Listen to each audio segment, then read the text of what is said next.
So భయ మీకు ఎలా అనిపించింది మూవీ అయితే నేను ఫస్ట్ అసలు ఎక్స్పెక్టేషన్స్ పెట్టుకోలేదు. అనిల్ రావుపూడి మూవీ అంటే కొంచెం క్రింజ్ కామెడీ ఉంటుంది అన్నట్టుగా కొంచెం నా మైండ్లో ఓకే అదే ఏదో నడిచిపోతుందిలే అన్నట్టుగా అనుకున్నాను. కానీ ఇది అలా కానే కాదు. ప్రతి ఒక్కరు ఎంజాయ్ చేస్తారు. అసలు ఫ్యాన్స్ ఎంజాయ్ చేస్తారని కాదు, ఫ్యాన్స్ ఎంజాయ్ చేస్తారని కాదు, ప్రతి ఒక్కరు ఎంజాయ్ చేస్తారు ఈ మూవీని. ఎట్లా అంటే అసలు ఆ కామెడీ కానీ ఎక్కడైతే కామెడీ కావాలో అక్కడ అసలు ఎక్కడ డౌన్ కాకుండా 100% న్యాయం చేశాడు మూవీకి అనిల్ రావుపూడి. అంటే లైక్ అందరు అంటున్నారు డాడీ మూవీ ఏదైతే ఉందో లేకపోతే ఈ తులసి మూవీ ఉంది కదా, సో వీటి కథనే అటు ఇటు తిప్పి తీశారు అని చెప్పేసి అని అంటున్నారు, అది నిజమేనా? అస్సలు కాదు.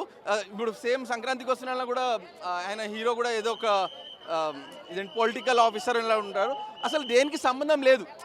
మనకు ప్రతి ఒక్క దాంట్లోంచి ఎమోషన్స్ కనెక్ట్ చేస్తాడు.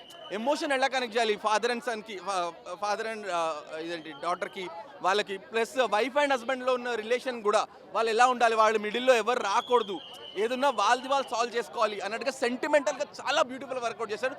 కొన్నిసార్లు ఏడుపు వచ్చేస్తుంది. నేను ఎడవలేదు కానీ అయితే కొంచెం చిరంజీవిని చూస్తుంటేనే ఏడుపు వచ్చేసేటట్టుగా అనిపించింది. సో అంటే అది కాకుండా ఇప్పుడు అందరికి ఉన్న డౌట్ ఏంటంటే మనకి సంక్రాంతికి వస్తున్నాంలో బులిరాజు ఉన్నారు కదా, సో తను ఈ మూవీలో ఉన్నాడా లేదా అనేది చాలా మందికి డౌట్, మీరేం చెప్తారు? అస్సలు పులిరాజుని ఎట్లా వాడుకోవాలో అలా వాడుకున్నాడు.